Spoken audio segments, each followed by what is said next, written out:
Fractal Firmware Update. This video shows you the process for updating the firmware on your Fractal device. A few things before we get started. Always review the release notes for the firmware you are about to install. It will tell you what components on your device need to be updated. Let's go to the Fractal website and look at the firmware update file. To get to the firmware download page, go to the Fractal home page.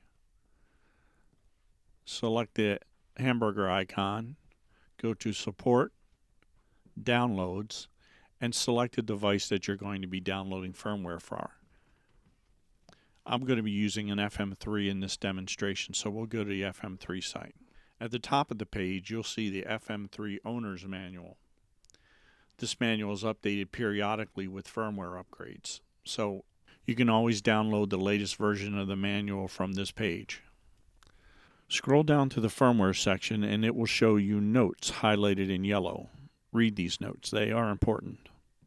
But the most complete version of the firmware instructions can be found when you download the firmware update or read the FM3 forum notes. These details will show up in the FM3 edit when you start the firmware download.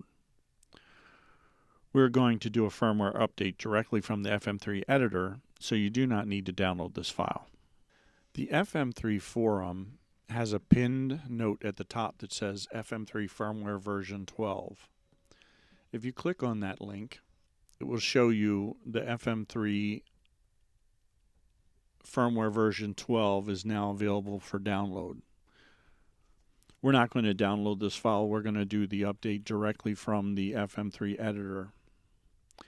But what I wanted to point out is there's also important notes in here on specifics about downloading and installing the firmware on your machine.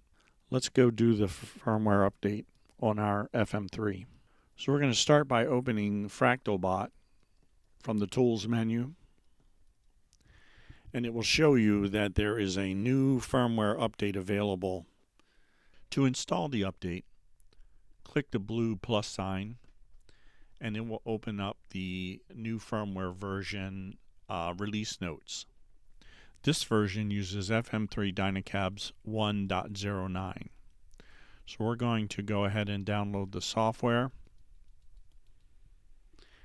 And you'll see there are two panels here for updating the FM3.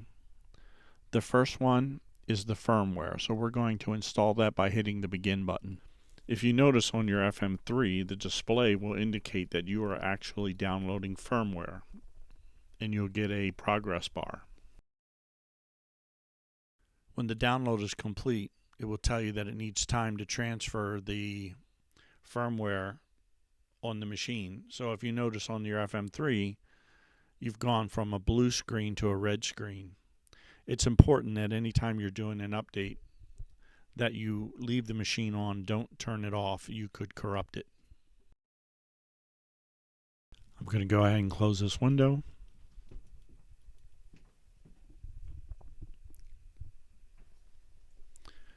Because we also have a Dynacabs file to download, I'm going to leave the FractalBot open on the FM3 edit page. Once the firmware flash is complete, you'll get this note that says update complete. Turn power off, wait 5 seconds, and then turn the power on again. So I'm going to go ahead and do that. Because this FM3 update requires the use of new Dynacabs, when the machine boots up, it will say incorrect Dynacab file version, and it says hit edit to exit to cancel. So go ahead and hit that. We'll wait for it to connect back to the FM3, and then we'll hit Dynacabs install. You'll notice on your FM3 you get a message that says updating Dynacabs data, file transfer in progress. Once again, when the Dynacab file transfer is complete, you'll get a dialog box that tells you to look at the FM3 display and follow the instructions. On the FM3 display, it says writing Dynacab data firmware version, writing to flash. You need to wait for that process to complete before you reboot the machine. Again, Anytime you are uploading firmware to your FM3 or FM9, AXFX3, you need to wait for this process to complete before you reboot. Just follow the instructions on the screen. Now that the Dynacabs file has been verified and loaded to the flash, you get this update complete, turn power off, wait 5 seconds, and turn power on again. So we're going to go ahead and do that. We can close our update screen and wait for our FM3 to reboot. This time you'll notice there'll be no error for the Dynacabs files.